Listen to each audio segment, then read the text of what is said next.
today, guys, or tonight.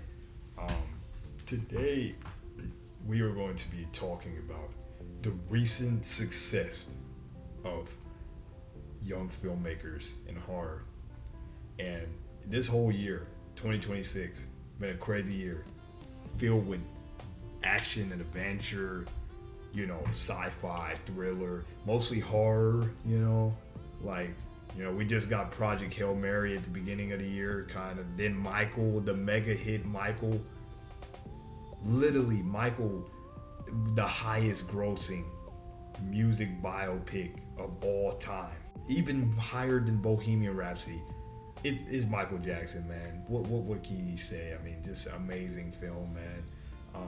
Michael gross, and then we have the other horror films that dominated earlier this year in 2026. The two movies that I'll be talking about in this video, actually, Obsession and Backrooms. Now, these two movies that I will be talking about, these two movies were very just insane to think about, to talk about, man, and just go over them, like, like it's crazy process. The guy who made Obsession, Curry Barker, and the guy who made uh, Backrooms, Kane Parsons, they were in their Generation Z, Gen Z, and it's crazy because of the foundation that they built as young filmmakers that step into the world of horror, not knowing if it's going to work or is going to, like I said, it's not going to work. They took a chance, and that was all that mattered, to be honest, at the end of the day, because a lot of times, a lot of things, don't go in your favor, and you just have to plan it out. But if you don't plan it out, sometimes it's not gonna always work out for you. But the fact that they took a chance, and they swung for it. They could have took a swing and a miss, but they dominated. And first, we're gonna talk about. Speaking of, first we're gonna talk about Obsession, Curry Barker. So according to my research, Obsession, actually, let me see right here. So apparently Obsession has officially grossed over 305.1 million globally, 206.3 million domestic, and 98.8 million international. Wow, that is insane. And it's crazy because the budget was lower than the actual amount. It said produced on a tiny budget of approximately 750,000 to 1 million. It's crazy. The fact that Obsession made that much money, it made that much money at the box office, and it had a small budget. It had barely $1 million budget, and it made over, 3 times, triple the time of its budget. It's incredible. And the last time this was ever done was it was 1999. The Sixth Sense. The Sixth Sense is one of the highest viewed movies in 1999, and now Obsession is doing it, decades later. But it's crazy, man, because Curry Barker, he could have, the movie could have been a disaster, to be honest. It might have not have been for everybody, but the trailer had me. So I watched Obsession for the first time back in I think it was May 16th, actually, the first time I watched it. And man, oh man, and I watched it with my mom, of all people. And man, I tell you, what an incredible movie, man. I mean, the plot, man. I don't want to spoil it for everybody, but it's basically about a guy who makes a wish. Yes, God makes a wish, and he wishes for one of his friends to be his girlfriend, his soulmate. He wishes that she loved him more than anybody in the world. And the problem is, like I said, that the wish ends up coming true, and he does, and it ends up being good at first, but then you start to see all hell breaks loose, and that's pretty much what happens throughout the movie. And you start to see this Nikki, you start to see Nikki, the girl, and Bear is the main guy. They start to, you know, you start to see the parallels and stuff like that, and you know, just like boom, you know, after a while you see different aspects and stuff, and then you know you just see everything falling apart, and then after a while you start to see the dynamic change throughout the movie because Nikki, a lot of people I've been seeing online, a lot of people have been saying that Nikki was she was the victim, not the you know, not the villain. Of course, Bear was the villain. Nikki was not the villain; she was the victim. And a lot of people have been telling me online that, you know, Bear is a bad person, but I don't think Bear, and I kind of relate, and I think a lot of guys my age relate to Bear because he is, you know, he's a young guy, he's awkward, he's socially awkward, he's shy, he's introverted, and he wants to tell the girl that he likes how he feels about her, but unfortunately he can't do that because he's socially awkward and he's nervous and shy.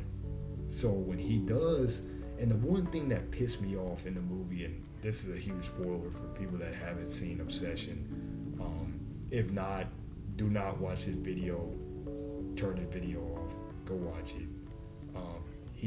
She shoots her, she actually makes a, like, you know, a comment basically asking him does he like her or not. And it pisses me off because he had a chance to tell her how he really felt about her. But that's the thing.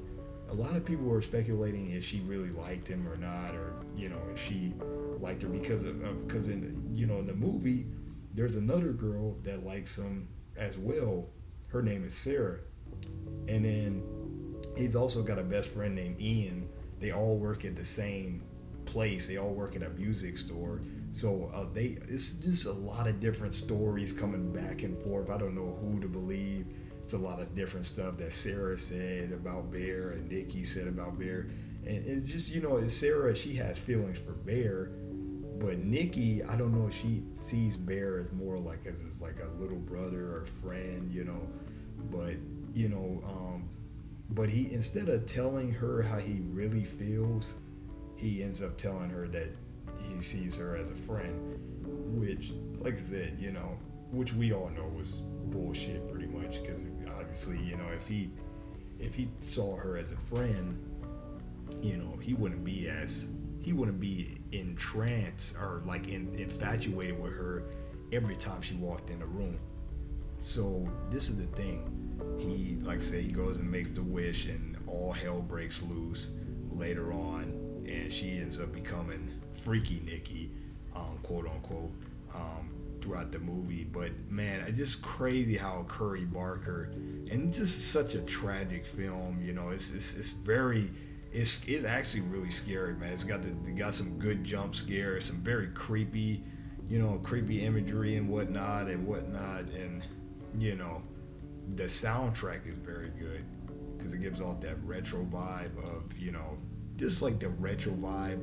And me as a Gen Z guy myself, you know, you don't really get that a lot today, you know. And Curry Barker, and me as an aspiring filmmaker myself, I respect the hell out of what Curry Barker accomplished with Obsession, man. I mean, just for a small film like his to really get noticed like it has this year is insane, man. Just one film that everybody is going to the movies to go see with their family and their friends and their, you know, even their, you know, significant others. They're going to see this movie. This is the one movie that I said on Letterboxd. I said this movie is the one movie that shows you that you don't need a girlfriend. Like, it's okay to be single, to be honest. When I saw that movie, when I saw Obsession for the first time, I was like, yes, it's okay to be single. But one thing you gotta know, you just don't have to rush it, man. And that's the one thing, man. That's the one thing. So yeah, it's crazy how Obsession made just that big of an impact. And it's crazy how we're gonna see the change and stuff in a young. With Backrooms, I saw Backrooms in, I want to say it was May. It was actually the last day of May actually when I saw Backrooms. And man, I tell you, one thing I loved about Backrooms was just the, just the simple thought that Kane Parsons was able to come up with Backrooms and his anthology series on YouTube, and really just creating something that is completely unique, but is also, like I said, is for many audiences. Kane did a great job just displaying just the horrors of going through the back rooms, and just going as each room gets more creepy and more creepy, and just they're downright terrifying as you go through each room of the back rooms. And the movie was just like I said, it wasn't as scary as Obsession was. No disrespect to Kane, but I will say, I thought that Obsession was a little more scarier than Backrooms, but that's just my personal opinion. Kane, you still did a hell of a job, dude. I just thought Obsession was slightly more scarier than Backrooms. And just yeah, man, just the element, he always had that element of surprise behind him, and I thought that Backrooms was an amazing film, and the cast that he assembled for Backrooms was amazing. Two Academy Award nominees, Chiwetel Ejiofor, great actor, he's an Academy Award nominee for 12 Years a Slave, and Renata Reinsve, who was actually nominated for the first time last year for her performance in Sentimental Value, which I thought was an incredible film. And she's in the film. They both have, like I said, different, different, dip,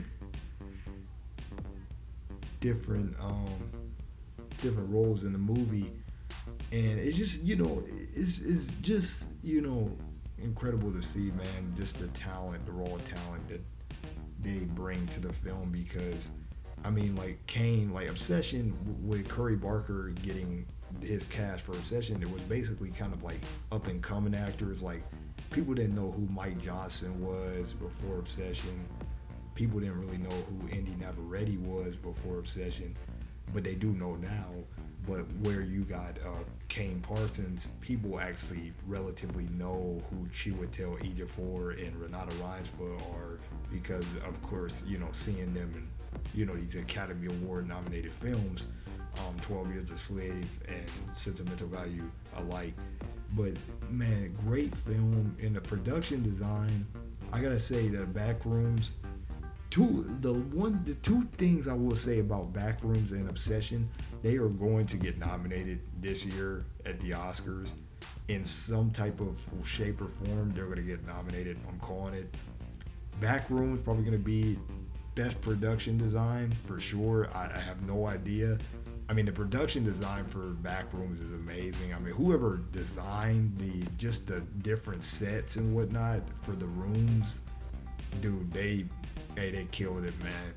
I mean, just every room is different, and that's what adds to the gravitas and the aura of the film, man.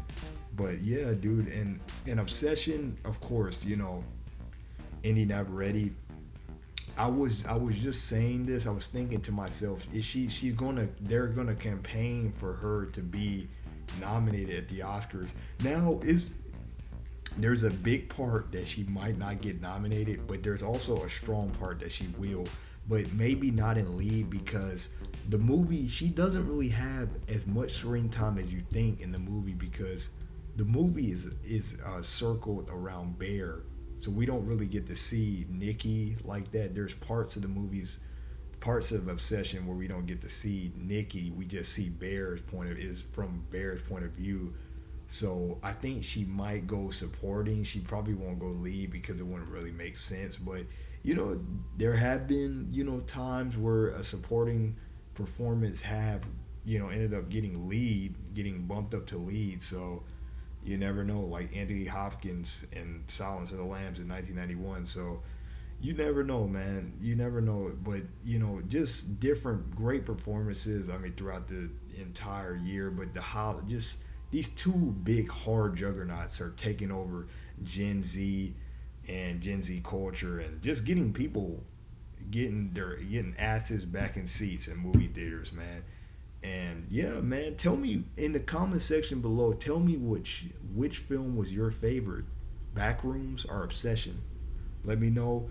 And then again, man, thank you guys for watching, and I'll see you on the next B2. See ya.